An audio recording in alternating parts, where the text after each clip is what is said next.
Hello student, good morning to all of you. आज जो है हम 9th क्लास में क्या चर्चा करेंगे और जो है कल जो है हमारा चर्चा का विषय क्या था और जो है आज का विषय हमारा क्या है, इसके बारे में पहले जानकारी देंगे आपको, जिससे कि किसी बच्चे की एब्सेंट क्लास हो जाती है तो उसको भी ये मालूम हो जाए तो आज हम क्या पढ़ने वाले हैं। तो बेटा मैं सबसे पहले आपको बताऊंगी 9th क्लास में जो है कृतिका भाग 1 में जो है हमने लेसन 1, 2 जो है कंप्लीट कर लिए थे पहले, और जो है कई दिन से ये लेसन 3 आपका चल रहा है और जो है मैं इसको आपको हर तरीके से जो है कि आपको अच्छी तरह याद आना चाहिए, बार बार मैं इसको हर तरीके से समझा रही हूँ। तो 9th क्लास में आज यानी कि 8 अगस्त, कितनी अगस्त? 8 अगस्त class 9 subject Hindi lesson 3, book का नाम कृतिका भाग 1 और लेसन 3 में जो है टॉपिक है हमारा रीढ़ की हड्डी। तो जो है कुछ बच्चे ये भी सोच रहे होंगे कि ये लेसन जो है कितने दिनों तक चलेगा। तो जब तक आपको जो है अच्छी तरीके से नहीं आ जाएगा तो हमारा जो है एक ये मकसद है कि जब तक आपको अच्छी तरह नहीं आ जाएगा समझ, हम आगे नहीं बढ़ेंगे, ठीक है। तो वीडियो बनाने का फायदा कि आपको अच्छी तरह मन पटल पर अंकित हो जाए और ये स्टोरी जो है आप अपने पेरेंट्स को बता सके। तो अब तक जो है हमने आपको बताया था कि इसमें किसके बारे में वर्णन किया गया है, क्या इसकी स्टोरी है, कौन कौन इसमें पात्र हैं, इसके बारे में मैंने आपको पूर्ण जानकारी दी थी। लेकिन थोड़ी सी कोई भी लेसन स्टार्टिंग करने से पहले, कोई भी दिन स्टार्टिंग करने से पहले थोड़ा सा उसका मैं आपको इंट्रोडक्शन जरूर दूंगी, यानी कि उसका परिचय थोड़ा सा दूंगी। तो इसमें बेटा ये एक एकांकी है और इसमें जो है समाज की रूढ़िवादिता को दर्शाया गया है कि समाज में जो है कितने रूढ़िवादिता लोग हैं जो आज भी जो है उस प्रथा पर चले हुए हैं कि लड़कियों को जो है ये मानते हैं कि ये एक बोझ है, इनको ज़्यादा पढ़ाना लिखाना भी नहीं चाहिए। तो यहाँ पर भी गोपाल प्रसाद जी हैं जो रामस्वरूप के अभिन्न मित्र हैं, उन्होंने भी जो है यही बताया है कि जो है मुझे ज़्यादा पढ़ी हुई बहू नहीं चाहिए, यानी कि सर्वगुण संपन्न तो हो लेकिन जो है मुझे ज़्यादा पढ़ी लिखी बहू नहीं चाहिए। जो रामस्वरूप की लड़की है, रामस्वरूप कौन है? गोपाल प्रसाद के एक मित्र हैं जो रामस्वरूप जी हैं, वो अपनी लड़की का रिश्ता गोपाल प्रसाद के लड़के शंकर के साथ करना चाहते हैं, क्योंकि गोपाल प्रसाद जो है एक पेशे से वकील भी हैं और शंकर जो है वो लखनऊ में मेडिकल कॉलेज में जो है शिक्षा प्राप्त कर रहा है। तो उनको कुछ अच्छा लगा होगा, तो अच्छा लगने के कारण वो अपनी बेटी का रिश्ता तय करना चाहता है। लेकिन जो है बेटा रामस्वरूप को ये भी पता है कि गोपाल प्रसाद जो है वो कम पढ़ी लिखी लड़की चाहता है, लेकिन जो है रामस्वरूप की जो लड़की है उसने BA पास की हुई है। लेकिन गोपाल प्रसाद के लड़के के साथ जो है रामस्वरूप अपनी लड़की का रिश्ता करवाने के लिए अपनी लड़की को यानी कि कम उसकी शिक्षा जो है कम बताता है।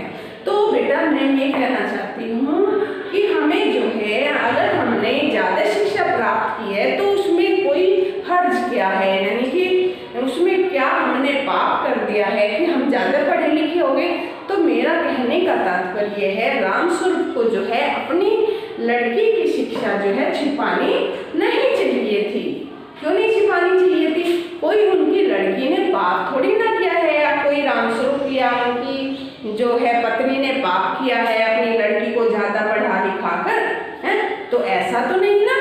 तो गोपाल प्रसाद जो था ये चाहता था थोड़ा बहुत पढ़ी लिखी हो और जो है वो घर का सारा जो है काम धंधा संभाल ले आकर, यानी कि अगर ज़्यादा पढ़ी लिखी होगी, गोपाल प्रसाद के जो मन की व्यथा थी, दुख था, तो वो ये था अगर ज़्यादा पढ़ी लिखी लड़की मैं लूँगा तो वो उसके जो है नखरे मेरे से सहन नहीं होंगे, वो अपने नखरे दिखाएगी और घर का जो है बेटा वो कामकाज भी नहीं करेगी।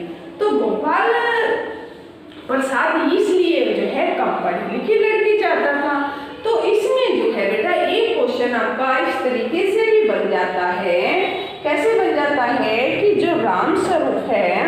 जो रामस्वरूप जी हैं कि अपनी बेटी को जो है उच्च शिक्षा दिलवाना और जो है विवाह के लिए छिपाना, यह उसका जो है विरोधाभास उसकी किस व्यवस्था को उजागर करता है।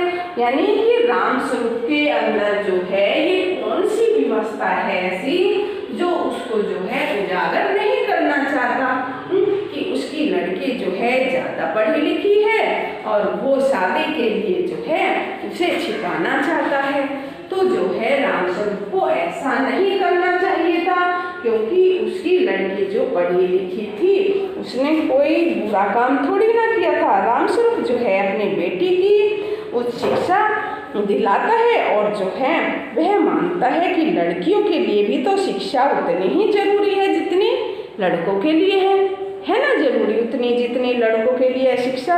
पर जितनी लड़कों के लिए होती है वह नारी शिक्षा का पक्षधर है। यानी कि जो नारी शिक्षा प्राप्त करती है वो उनके जो है पक्ष में है। किंतु जब उन्हें यानी कि उसे गोपाल प्रसाद के लड़के के साथ अपनी लड़की का रिश्ता करना होता है तो वह अपनी बेटी की शिक्षा जो है छिपाता है। जैसे मैंने अभी बताया आपको। तो एक लड़की का पिता होने की व्यवस्था, यानी कि वो एक लड़की का पिता है, ये उसकी सबसे बड़ी कमजोरी है। तो उससे जो है ऐसा करवाती है कि वो एक लड़की का पिता है।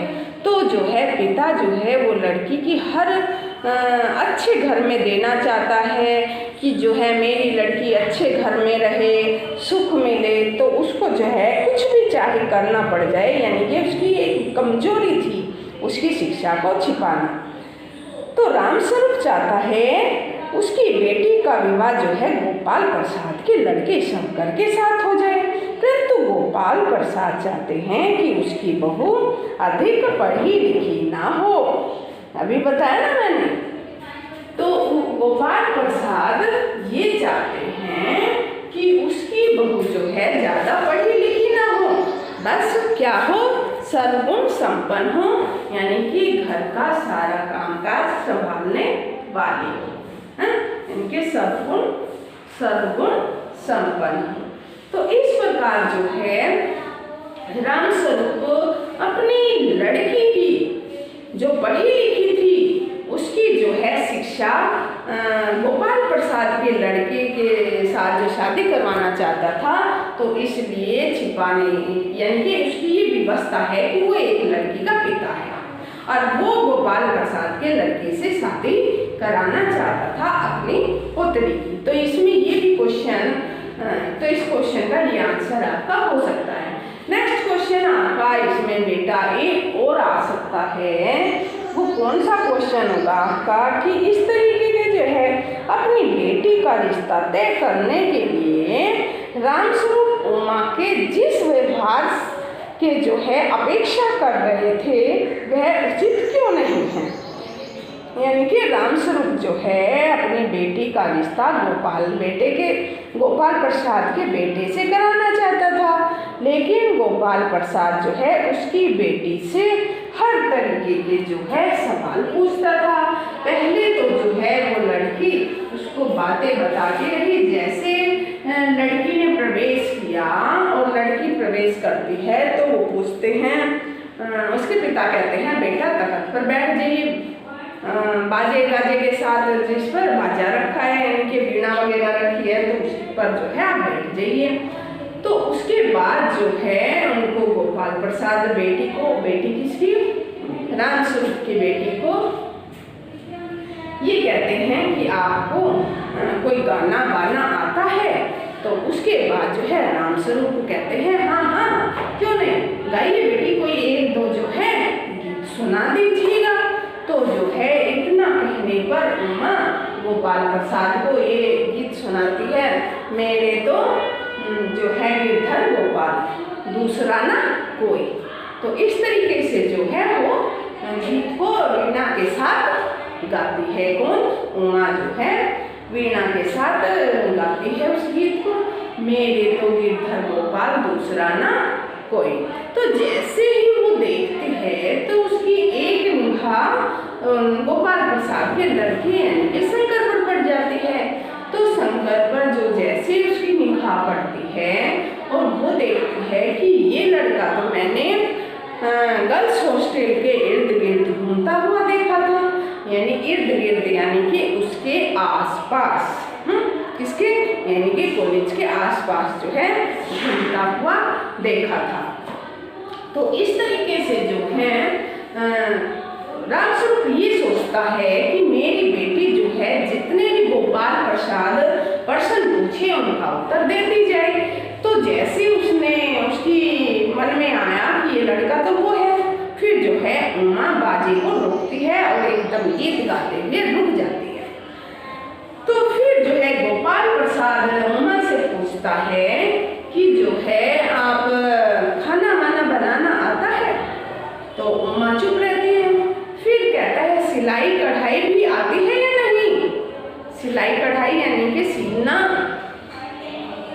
यानी कि कोई के जो है पजामा कुर्ता सूट कुछ भी ऐसे कुछ भी सीख सकते हो। इस तरीके से सिलाई कढ़ाई का मतलब ये फूल पत्ती बनाना, सुई से कैसमेट से कुछ भी ऐसी कढ़ाई करना, तो ये सब आता है या नहीं आता है? तो इस तरीके से जो है वे उससे सारे क्वेश्चन पूछता है। फिर कहता है जब भी उसको जो है कोई जवाब नहीं देती है तो उसके बाद जो है वो पूछती है गोपाल प्रसाद उमा से पूछते हैं कि कोई पेंटिंग भी आती है या नहीं? लेकिन उमा फिर भी शांत रहती है, उसका कोई भी जवाब नहीं देती है। तो जो है उसका कोई भी जवाब नहीं देती तो फिर रामस्वरूप यानी कि उमा के पिता बोलते हैं बेटा बताइए ना। तो वो नहीं बोलती फिर गोपाल यानी कि रामस्वरूप जी जो हैं वे बताते हैं हाँ ये पेंटिंग जो है ये उमा ने ही बनाई थी, और जो उधर टंगी हुई है यानी कि बैठक में 2 पेंटिंग टंगी हुई थी, तो यानी कि ये दोनों पेंटिंग जो है उमा ने ही बनाई थी। फिर गोपाल प्रसाद ये सुनने के बाद जो है ये भी पूछने लगता है कोई इनाम मिला है या नहीं, यानी कि कोई उसे इनाम भी मिला है या नहीं। फिर उसके पिता रामस्वरूप कहते हैं हाँ इनाम तो उसे बहुत बार मिले हैं। तो वो अपनी बेटी की जो है वो ये चाहता था कि वो जो है गोपाल प्रसाद के हर जवाबों का जो है उत्तर दे। कौन? उमा जो है गोपाल प्रसाद के हर जवाब का उत्तर दे, यानी कि रामस्वरूप का जो अपनी बेटी से ऐसे व्यवहार की अपेक्षा करना बिल्कुल गलत है कि वो जो है ऐसे वो हर बात पूछता रहे और वो उसका जो है जवाब देती रहे। तो ये रामस्वरूप की जो है बात गलत है कि कोई भी उससे हर तरीके के क्वेश्चन पूछता रहे, हाँ पे हाँ करती जाए। क्यों? तो इस तरीके से आज लड़का और लड़की में जो है किसी प्रकार का कोई भेदभाव नहीं रह गया है, क्योंकि दोनों ही बराबर की शिक्षा के अधिकारी हैं, दोनों ही शिक्षा प्राप्त कर सकते हैं, दोनों ही नौकरी कर सकते हैं, तो और विवाह के समय केवल लड़की होने के कारण उसे जो है चुपचाप अपमान सहना पड़े। तो लड़की जो थी उमा वो चुपचाप बैठी रही और जो है गोपाल प्रसाद यानी कि शंकर के पिता जो हैं उमा से क्वेश्चन पे क्वेश्चन। तो ऐसा तो कोई भी नहीं होगा कि पढ़ा लिखा भी हो, सिलाई कढ़ाई भी आती हो, बुनाई भी आती हो, पेंटिंग भी आती हो, क्यों खाना बनाना भी आती हो, सर्वगुण संपन्न भी हो, है तो कोई तो कुछ कमी रह जाएगी। वो चुप रहे सारी शिक्षा जबकि उमा को आती थी, कढ़ाई बुनाई पेंटिंग जो है पढ़ी लिखी लड़की थी, उसने बीए की हुई थी, तो फिर भी वो जो है चुपचाप अपना अपमान एक तरीके से सहन कर रही थी। क्यों? उसका लड़का कुछ ज़्यादा साहब ज़्यादा था क्या? तो इस तरीके से तो उमा को जो है ये सब कुछ सहन करना पड़ रहा था। तो यह उचित नहीं है।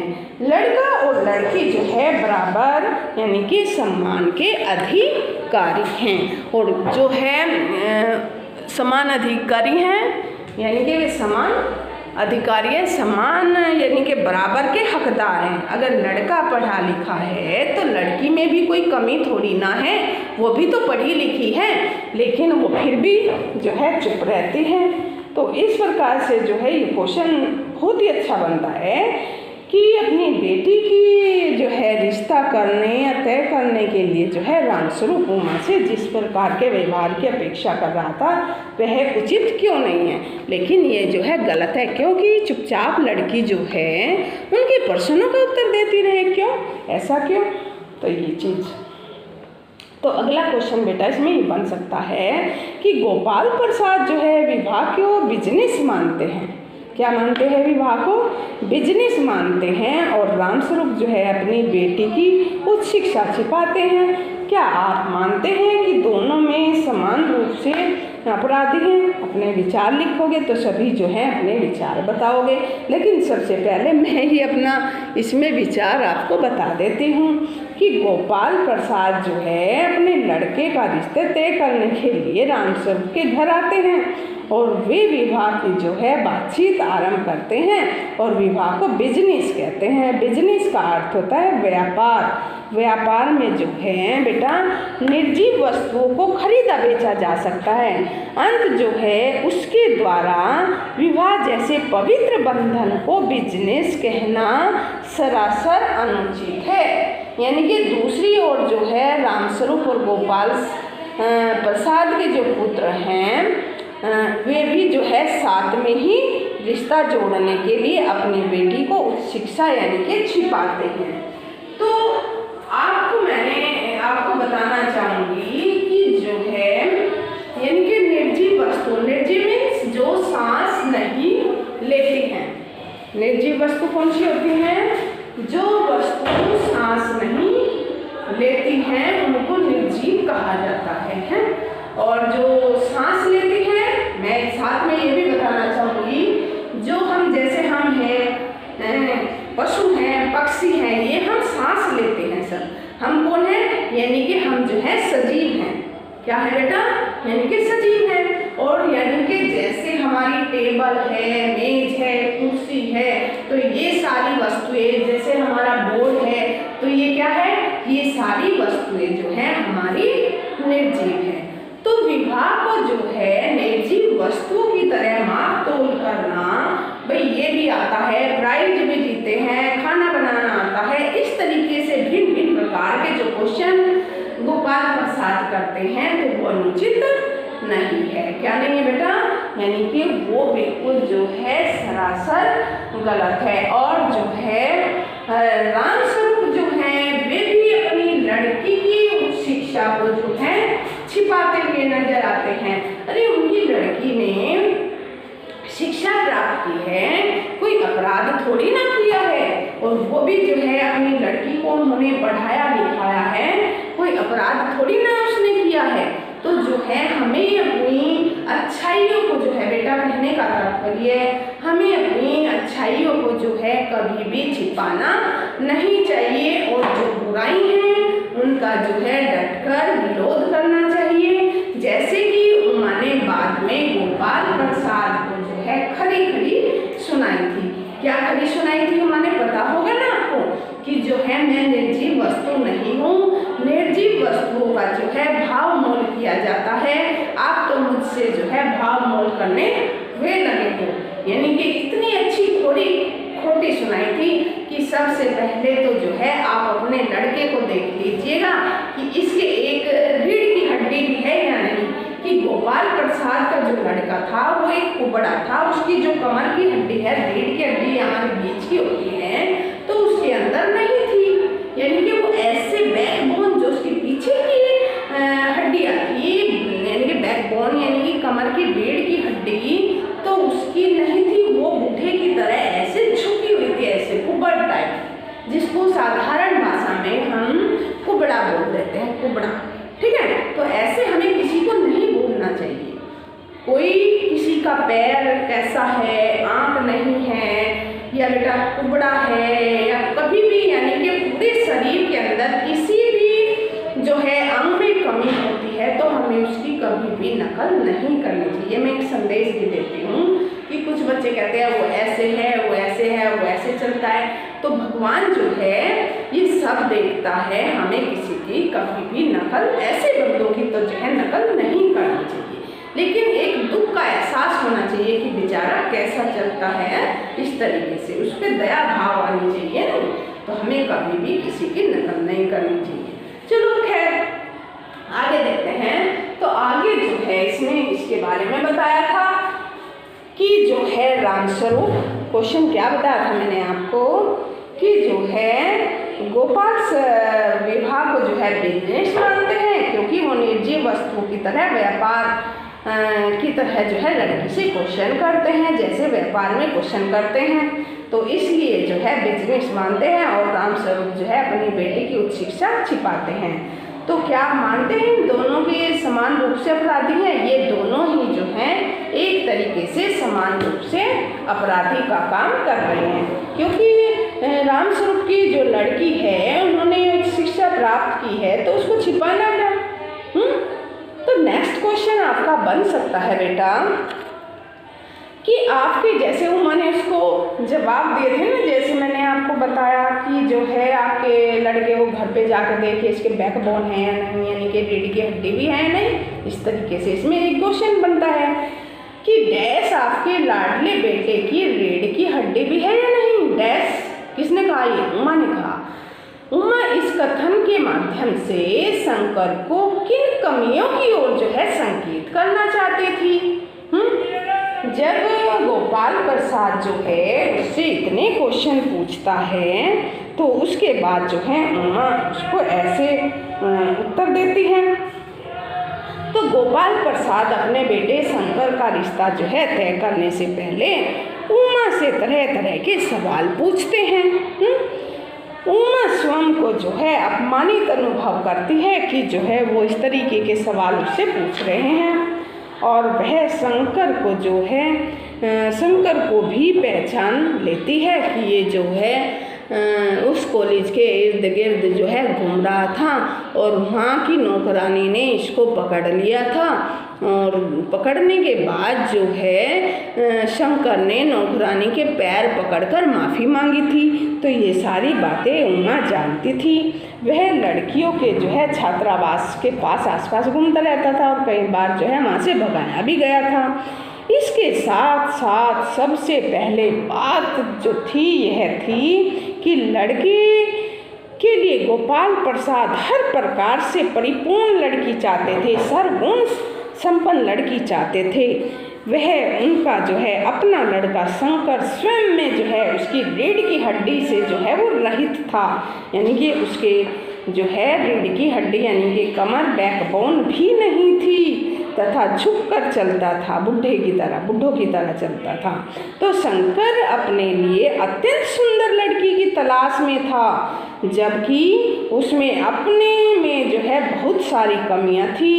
उसकी रीढ़ की हड्डी न होना और ठीक प्रकार से जो है खड़े न हो पाना उसकी जो है सबसे बड़ी कमी थी। और उमा ने जो है यहाँ उसकी इसी कमी की ओर जो है संकेत किया है। और यहाँ तक कि गोपाल प्रसाद को भी उसने खरी खरी सुनाई है कि फिर गोपाल प्रसाद ने उनके पिता को ये कहा रामस्वरूप को कि जो है आप मुझे यहाँ पर बेइज्जती करने के लिए बुलाया है। तो गोपाल प्रसाद चुप रहते हैं और लड़की उमा यानी कि क्या कहते हैं जाइए जाइए और चले जाइएगा और आप जो है अपने घर पर जाकर ये देखिएगा कि आपके लड़के की रीढ़ की हड्डी यानी कि बैकबोन है भी या